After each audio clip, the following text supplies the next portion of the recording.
నమస్తే టీం, నేను మీ అనిల్. ఇండియాతో పాకిస్తాన్ యుద్ధానికి దిగిన ప్రతిసారి విజయం ఇండియానే వరించింది. ఇక మీదట కూడా ఎటువంటి ఏ స్థాయి యుద్ధం పాకిస్తాన్ తో వచ్చినా కూడా ఇండియానే గెలుస్తుంది అని చిన్న పిల్లవాడిని అడిగినా కూడా చెప్తాడు. అదే యుద్ధం ఒకవేళ చైనాతో వస్తే మనం గెలవగలమా, గెలిచి నిలబడగలమా? అంత బలం అంత దమ్మేమనుకుంటే 1962లో చైనాతో జరిగిన యుద్ధంలో ఇండియా ఎందుకు ఓడిపోయినట్టు ఈ సందేహం ఆపరేషన్ సింధూర్ తర్వాత నాకు వచ్చింది. ఇదే సందేహం మీకు కూడా వస్తే ఈ వీడియో మీకోసమే. అవును, 1962 యుద్ధంలో చైనా చేతిలో ఇండియా దారుణంగా ఓడిపోయింది. దానికి రాజకీయ కారణాలు, ఆర్థిక కారణాలు, ఇలా అనేక కారణాలు ముడిపడి ఉన్నాయి. కానీ దానికంటే ముందు నాకు ఒక 3 సందేహాలున్నాయి. 1949లో చైనాలో కమ్యూనిస్ట్ ప్రభుత్వం ఏర్పడిన తర్వాత మొట్టమొదట దాన్ని యాక్సెప్ట్ చేసిన ఏషియన్ కంట్రీ ఇండియాని. 1950లో టిబెట్ తో మాకు ఎటువంటి సంబంధం లేదు అని నెహ్రూ చైనా వెళ్లి మరీ అగ్రిమెంట్ మీద సంతకాలు చేసి వచ్చారు. అందుకోసం అని చెప్పి అమెరికాని కూడా ఎదిరించింది ఇండియా. ఇంత త్యాగం చేస్తే ఇండియా పైన యుద్ధానికి 1962లో చైనా కాలెందుకు దువ్వినట్టు? ఈ సందేహం మీకు కూడా వచ్చిందా? అయితే మీ అభిప్రాయాన్ని కామెంట్ చేయండి.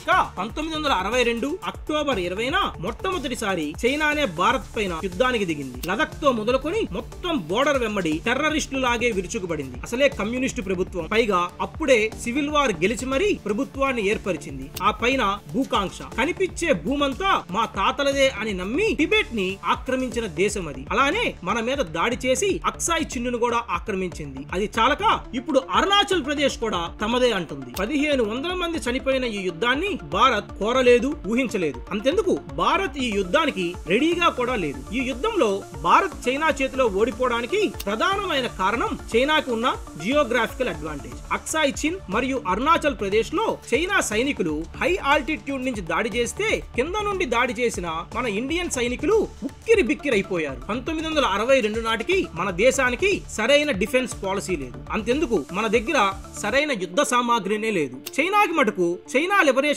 ఆర్మీ అప్పుడే చైనాలో జరిగిన అంతర్యుద్ధంలో గెలిచి ప్రభుత్వాన్ని ఏర్పరచడంతో ఆ అంతర్గత యుద్ధం కోసం వాళ్ళు సమకూర్చుకున్న ఆయుధాలనే మన పైన 1962 యుద్ధానికి కూడా ఉపయోగించారు. ఈ యుద్ధంలో చైనా మన మీదకి 80,000 మంది సైనికుల్ని ఉసిగొలపగా మనం మటుకు 10,000 నుండి 20,000 మంది సైనికులతో మాత్రమే పోరాడాం. లదక్ ఏరియాలో 400 కిలోమీటర్ల బోర్డర్ ఉంటే మనం 4,000 మంది సైనికులతో మాత్రమే గస్తీ కాచాం. ఈ యుద్ధంలో మనం ఓడిపోవడానికి మరో ముఖ్యమైన కారణం అప్పటి మన defence minister V K Krishna Menon. ఈ యుద్ధంలో పోరాడడానికి మనకి సరైన యుద్ధ సామాగ్రి లేదు అని తెలిసి కూడా ఈ విషయాన్ని అప్పటి ప్రధానమంత్రి అయినటువంటి జవహర్ లాల్ నెహ్రూకి చెప్పలేకపోయారు. సరైన స్ట్రాటజీని కూడా రూపకల్పన చేయలేకపోయాడు వికే కృష్ణమోహన్. తద్వారా తర్వాత అతను ఈ యుద్ధంలో ఓడిపోయినందుకు గాను రాజీనామా కూడా చేయవలసి వచ్చింది.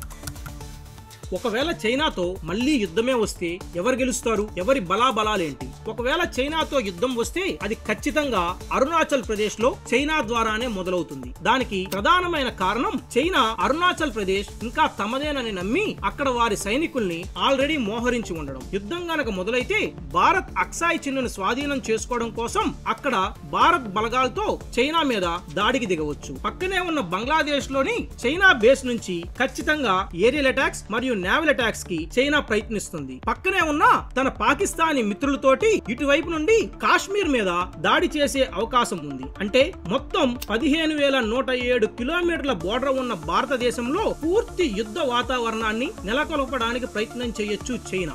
ఇది పిల్లలు ఆడుకునే డ్రోన్ ఆటలాగైతే మటుకు ఉండదు. అతి భీకరమైన యుద్ధంగా కన్వర్ట్ అవుతుంది. ఈసారి ఎలాగైనా సరే చైనాకి గట్టి దెబ్బ కొట్టడానికి భారత్ ఎప్పటి నుంచో ప్రయత్నాలు చేస్తూనే ఉంది అని చెప్పి మిలిటరీ పండితులు చెప్తూనే ఉన్నారు. ఇలాంటి మరిన్ని వీడియోస్ కోసం మా ఛానల్ ని సబ్స్క్రైబ్ చేయండి. Thank you.